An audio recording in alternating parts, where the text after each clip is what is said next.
So when you start seeing the theater of the absurd happening, yes, right? yeah, there's this duality of you've got to interact with everybody else who's living in a different sense of reality, in the reality, right? So it's very, I find it very difficult to live in this projected state of observing the theater of the absurd and trying to not get sucked back in because there's this other reality of life around happening, and that it's hard to stay in this one state.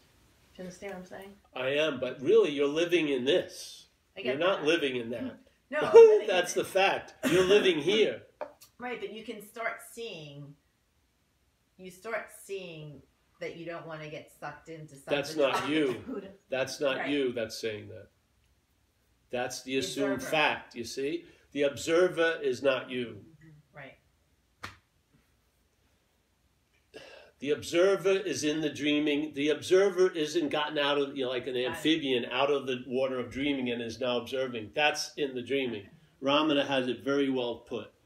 There's a guy or a woman sitting in a big theater. He sees that it's a movie, but there's an assumption that it's real. And Ramana says the circle includes that.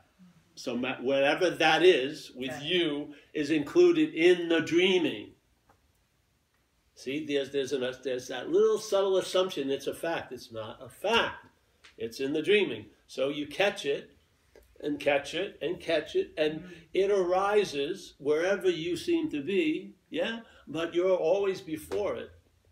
It can't get behind the camera.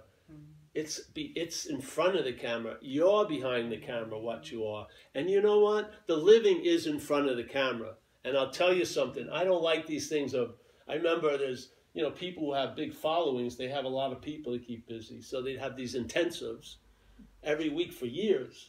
And I used to read some of the titles, and this one was, How to Integrate Your Awakening into Daily Life. Give me a fucking break. There is no integration into it.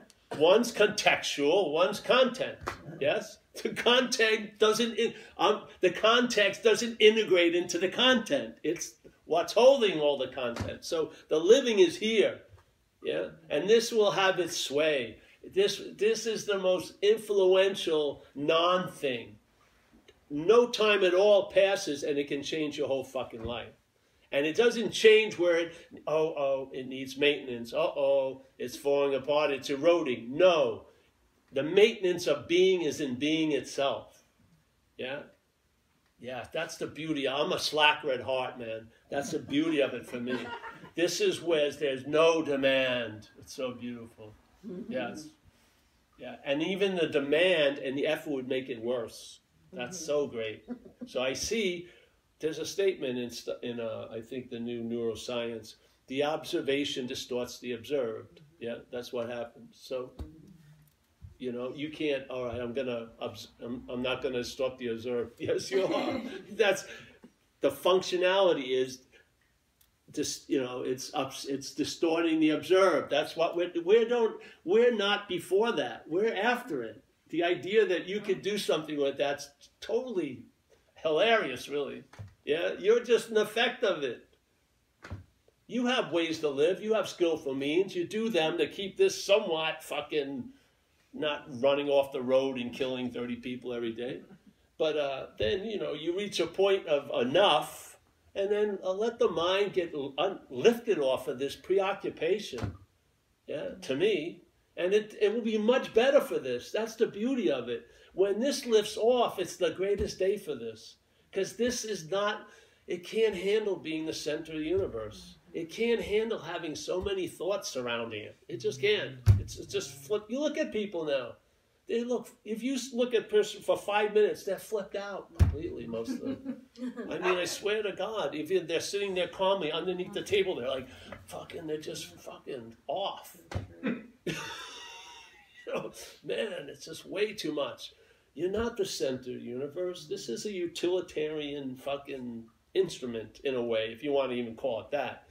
And it's perfect for what it does. It can express, and it observes to a certain level, but it has its limits.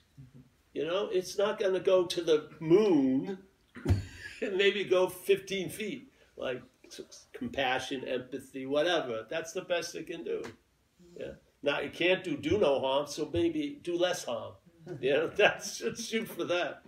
But just catch it. You catch it. There is no observer and there's no witness. No, there's none of that. There just is. The idea of witness is another way of masquerading self as a sophisticated, more subtle self. There's no witness. There's witnessing, maybe you want to call it that, but there's no witness. None of this thing has, there's no noun to be found here. There's no noun. I'm humbly telling you, I'm not enforcing it on you. I'm just sharing. This is what I'm seeing. I do not see, it was an unbelievable time. My mental landscape had these built up noun skyscrapers, and then this wind just blew them all fucking down, and they weren't even there to begin with. It's just verbing. Verbing. There's not a seer-hearer, there's a seeing-hearing. Yeah. And of course, you're in Rome, so there's seer-hearer. But have Rome after from, you're on a visa to Rome, you're not of Rome. Yeah? You're visiting Rome, and you do as the Romans do, but you don't fucking swear allegiance to Rome all day. Yeah? You're like Jesus has a perfect negation. I don't know if he said this, but it's a perfect negation. Perfect.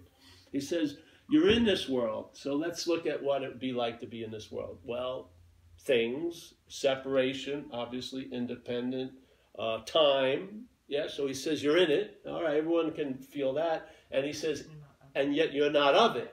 So obviously you're not of time, you're not of thing, you're not of separation. Beautiful way to get to it, yeah? Because everyone has the identification of being in, and he doesn't say, fuck in. He says you're not of. That's all. It's not saying you're not in, but you're not of. That's so beautiful. Yeah. This is the whole point. Because the message goes against the mental logic. That's the beauty of it. They seem cryptic until you see it, until you get the deciphering code, and then they are the most sublime scriptures are less than 7 words, generally. Really. Just a few words. What's looking is what you're looking for, from St. Francis, yeah? The seeker is the sought. Supposedly Buddha said, events happen, deeds are done, yet there's no individual doer thereof. Yeah, these are beautiful, beautiful, beautiful statements.